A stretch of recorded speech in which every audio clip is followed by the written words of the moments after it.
পাঁচ ওয়াক্ত ফরজ নামাজের পর সবচেয়ে ফজিলতপূর্ণ নামাজ হলো তাহাজ্জুদের সালাত। কোরআনে কারিমে এই সালাতটির কথা আল্লাহ রাব্বুল আলামিন নাম ধরে আলাদা করে উল্লেখ করেছেন।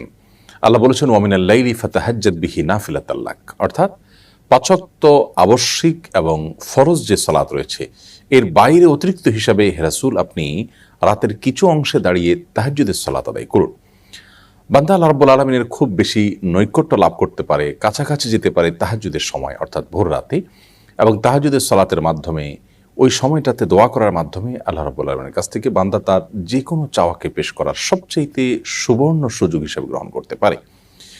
তাহাজ্জুদের সালাত নিয়ে আমাদের অনেকেরই জিজ্ঞাসা যে তাহাজ্জুদের সালাত কিভাবে আদায় করতে হয় এবং কখন আদায় করতে হয়, সন্ধ্যা রাতে আদায় করলে তাহাজ্জুদ আদায় হবে কিনা।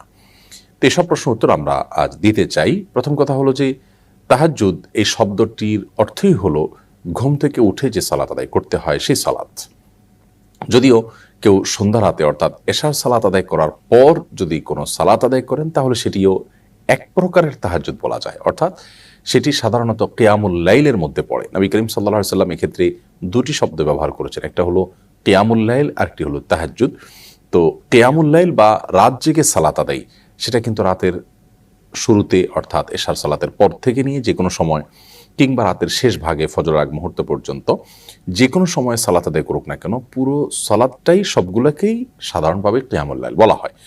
অতএব যদি কেউ এশার নামাজের পর 2 রাকাত অথবা 2 রাকাত 2 রাকাত করে 4 রাকাত কিংবা 6 রাকাত কিংবা 8 রাকাত সালাত আদায় করেন তাহলে তিনিও রাতে দাঁড়িয়ে সালাত আদায়কারীদের কাতারে শামিল হলেন, সেটাও এক প্রকারের তাহাজ্জুদ হলো। যদিও মূল তাহাজ্জুদ বা তাহাজ্জুদ শব্দের যে অর্থ সেটি আক্ষরিক অর্থে বাস্তবায়িত হবে তখন যদি সেটা ভোর রাতে আদায় করা, রাতের শেষ প্রহরে আদায় করা হয় এবং একটু ঘুমিয়ে উঠে তারপর আদায় করা হয়, তাহলে সেক্ষেত্রে সেটিকে বলা হবে তাহাজ্জুদ। নবী করিম সাল্লাল্লাহু আলাইহি সাল্লাম সাধারণত তাহাজ্জুদের সালাত কখনো ছাড়তেন না, এবং অনেক ইমামগণের তাহাজ্জুদ প্রসঙ্গে মন্তব্য হলো যে কেউ আল্লাহ রাব্বুল আলামিনের খুব প্রিয় পাত্র হবেন অথচ তিনি ভোর রাতে আল্লাহর সাথে কানাঘুষা করবেন না, কথা বলবেন না, সালাত আদায় করবেন না, দোয়া করবেন না, এটি কোশ্চেন কালেও হতে পারে না। আজকাল নানা কারণে আমাদের জন্য তাহাজ্জুদ বেশ কঠিন হয়ে গেছে। অন্তত আমরা রাতের প্রথম প্রহরে এশার পরে 2 রাকাত বা 4 রাকাত সালাতও যদি আমরা কিয়ামুল লাইলের নিয়তে পড়ি সেটাও ইনশাআল্লাহ বিইذনিল্লাহ মানে এক প্রকারের তাহাজ্জুদ, অর্থাৎ আক্ষরিক অর্থে না হলেও তাহাজ্জুদটা যেহেতু কিয়ামুল লাইলের ক্যাটাগরির সালাত তো সেই হিসাবে এটাও কিয়ামুল লাইল হিসাবে গণ্য হবে ইনশাআল্লাহ বিইذনিল্লাহ। অন্তত এই মানে প্রথম শ্রেণীর না হলেও শেষ শ্রেণীর এই কিয়ামুল লাইলটা অন্তত আমাদের আদায় করার চেষ্টা করা উচিত।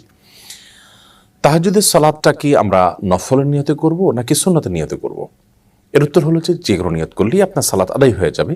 মূলত তাহাজ্জুদ এটি নবী করিম সাল্লাল্লাহু আলাইহি সাল্লাম এটি আদায় করতেন নিয়মিত, অতএব এটি সুন্নাহ একটি নামাজ, সুন্নত নামাজ বলা যেতে পারে।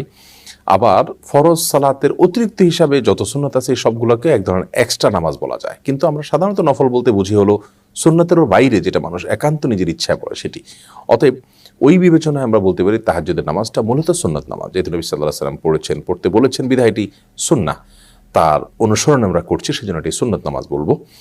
আবার ফরজের বাইরে এক্সট্রা সেই হিসাবে এটাকে নফল বলা যায়, কিন্তু নফল বলার চাইতে সুন্নাহ বলাটা অধিকতর আমাদের বুঝতে সুবিধা হয়, সেজন্য আমরা এটাকে সুন্নাত নামাজ বলবো, কিন্তু নফল নিয়ত করলেও আদায় হয়ে যাবে ইনশাআল্লাহ বিইذনিল্লাহ। তাহাজ্জুদের নামাজ পড়ার পদ্ধতি কি?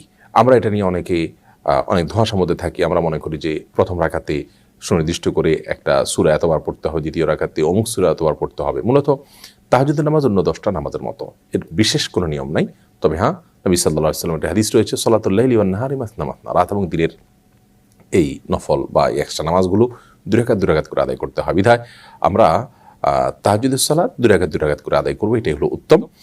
আর এই 2 রাকাত 2 রাকাত করে যে আদায় করব সেটা অন্য সাধারণ নামাজের মতোই আমরা পড়বো। অন্য সালাতগুলো যেরকম পড়ি, হাত বাঁধার পর আমরা দোয়া ইস্তেফতাহ বা সানা পাঠ করার পর সূরা ফাতিহা, সূরা ফাতিহার পরে যে কোনো সূরা আমরা মিলাতে পারি, যে কোনো সূরা মিলাতে পারি, এবং যত লম্বা সূরা পড়তে পারি তত উত্তম, যত সময় নিয়ে যত ধীরে ধীরে পড়তে পারি ততই ভালো। এরপর আমরা রুকু সিজদা করে দ্বিতীয় রাকাতে দাঁড়িয়ে সূরা ফাতিহার পরে আবার যে কোনো সূরা আমরা পাঠ করতে পারি। প্রথম রাকাতে অমুক সূরা এতবার, দ্বিতীয় রাকাতে তমুক সূরা এতবার, এরকম কোনো নির্দিষ্ট কোনো সূরাও নেই, নির্দিষ্ট কোনো সংখ্যাও নেই, এগুলো নেহায়েতই আমাদের বানানো।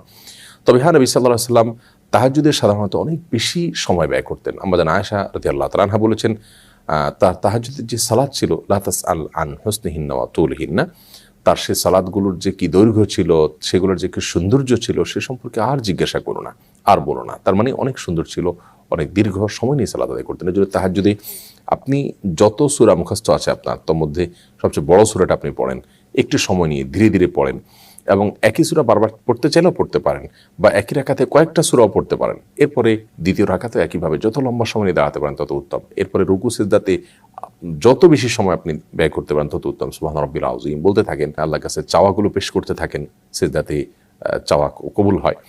অতএব আপনি লম্বা সময় নিয়ে তাহাজ্জুদ পড়ার চেষ্টা করবেন। এটাই হলো তাহাজ্জুদের সালাতের নিয়ম। এটার জন্য আলাদা কোনো নিয়ম নেই, আলাদা কোনো সূরা কেরাত নির্দিষ্ট করা নেই। তাহাজ্জুদের সালাত সর্বনিম্ন 2 রাকাত, আর নবী করিম সাল্লাল্লাহু আলাইহি ওয়াসাল্লাম সাধারণত 8 রাকাত পর্যন্ত পড়েছেন বলে আমাদের আয়েশা রাদিয়াল্লাহু আনহা হাদিস থেকে আমরা জানতে পারি। অতএব সংখ্যা বৃদ্ধি না করার চেষ্টা করার চাইতে তাহাজ্জুদের কোয়ালিটিটা আমরা বৃদ্ধি করা এবং সময় বেশি নিয়ে করার চেষ্টা করব, সে সাথে দোয়াও করব আল্লাহ তাআলার কাছে খুব বেশি থেকে বেশি। অতএব খোলাসা কথা হলো, তাহাজ্জুদ এটি মূলত সুন্নত নামাজ। আমরা সুন্নত নামাজের নিয়ত করেই পড়ব, নফল নামাজ নিয়ত করলেও হয়ে যাবে। আর তাহাজ্জুদ এটি মূলত ভোর রাতে ঘুম থেকে উঠে পড়তে হয়, রাতের শেষ প্রহরে। যদি কেউ এশার পরে ভিতরের আগে 2 রাকাত করে আদায় করে যে ভোর রাতে পড়তে পারবো কি পারবো না এই চিন্তা থেকে, তাহলে তাতেও আদায় হয়ে যাবে। আর যদি কেউ সন্ধ্যার রাত্রে 2 রাকাত করে পড়েছেন, এরপরে বিতির পড়েছেন, আবার ভোর রাতে উঠার তার তৌফিক হয়ে গেছে, তাহলে তিনি তাহাজ্জুদ পড়তে পারেন ভোর রাতে, কোনো অসুবিধা নেই। বিতির পড়ে ফেললে আর যে পড়া যাবে না ব্যাপারটা সেরকম না। যদিও সাধারণ অবস্থাতে ভোর রাতে উঠার সমূহ সম্ভাবনা থাকলে বিতির না পড়ে ভোর রাতের জন্য রেখে দেওয়াটা উত্তম। আর আমি উঠবো কি উঠবো না, উঠতে পারি কি পারি না, এটা নিয়ে সন্দেহ থাকলে বিতির পড়ে তারপর আমরা শুয়ে যাবে, উঠার তৌফিক হলে আবার তাহাজ্জুদ আমরা পড়তে পারবো। আল্লাহ রাব্বুল আলামিন আমাদেরকে, আমাদের যে বর্তমান লাইফস্টাইল আছে, যে লাইফস্টাইলে আমরা রাতে অনেক দেরিতে শোয়ার বদভ্যাস আমাদের হয়ে গেছে গোটা সমাজে, এখান থেকে বেরিয়ে এসে রাতে দ্রুত শুয়ে এবং ভোর রাতে উঠে তাহাজ্জুদের সালাত এবং আল্লাহর কাছে দোয়ায় মনোনিবেশ করার তৌফিক দান করুন।